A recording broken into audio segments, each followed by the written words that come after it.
We're back. Got my own coffee, brew it here myself. Nothing against KJ's. I still get my KJ coffee in the morning. Ah, that coffee is old.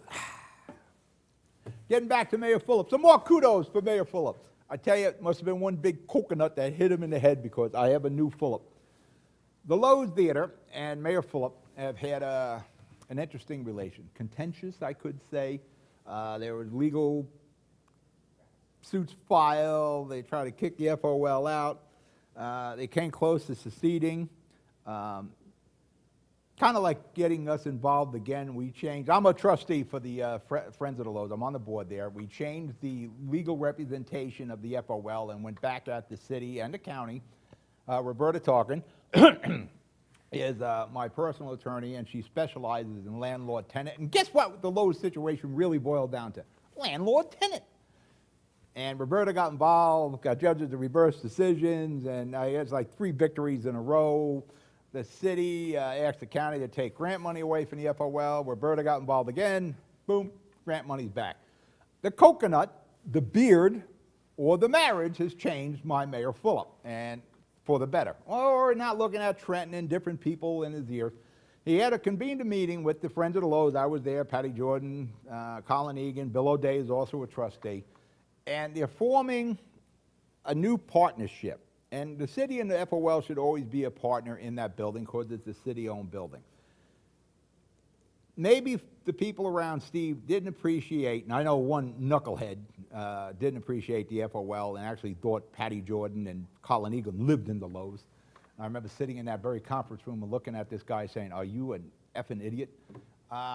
They're now forging a better relationship where the Loews will have a prominent role in the building. They should always be in control of the building because they earn that right by saving that. You know, if the city going back to Cunningham, Harvey, Healy, all these friggin' wasted years where the Friends of the Loews and the volunteers did all they could, if they just put the money in there now, that thing would be a fully functional. But it looks like we're going to get there now under the new Mayor Phillip.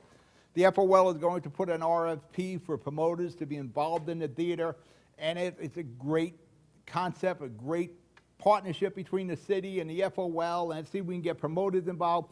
Here's the crux of the problem, which I wanted to bring up at the conference table, and I guess Phillip knew where I was going because I don't want to hear you. We need to complete the building. You know, you want to attract performers to take up a residence in that building, you need the balcony. I need that extra 1,400 seats. I need the air conditioning. I need electronics on the stage that aren't from 1928, and that's what they are. They're the big Frankenstein-like board there that runs it. We need doors to work. You need, there's so much that needs to be done. The Friends of the Loews have done all they could with the monies they raised in elbow grease. Now it's time for the city to step up and let's complete the building. It truly is the jewel of Journal Square, maybe the jewel of Jersey City. It is a beautiful building. The average person looks at the Loews and they see seats and a screen. There is so much more.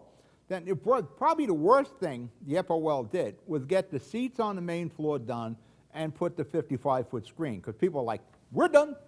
We're far from done in that building. There's like 4 floors below. When you walk along Journal Square and you cross over to Pat Tracks, you look down, you see where the building goes. There's Dance Hall Studios down there. There's, there's a post office there. There was a radio station.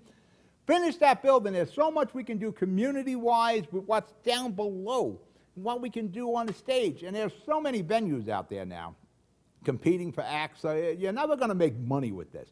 And the good thing about the FOL, they're not in it for the money. They never went out and banked anything. They never went out and took loans. There's no debt on that building. They never overspent, not like the Jersey City Museum or the Bergen PAC that, the Bergen County had to step in, or the Paper Mill Playhouse that was swimming in red ink. They stayed within their means. They wanted to do bigger shows, but they couldn't because of the restrictions of the building. It's still 1928. It's a time capsule. That needs to change. It's more than just a screen. It's more than just seats. And I truly hope the new Mayor Phillip goes through with his plan for this partnership. The first thing we need to do is restore the building, get it done, and there's no better group of people that can do that than the Friends of the Loews. They've already proved that aspect. We're going to break for commercial. You're watching the Jersey City Show. I'll be right back.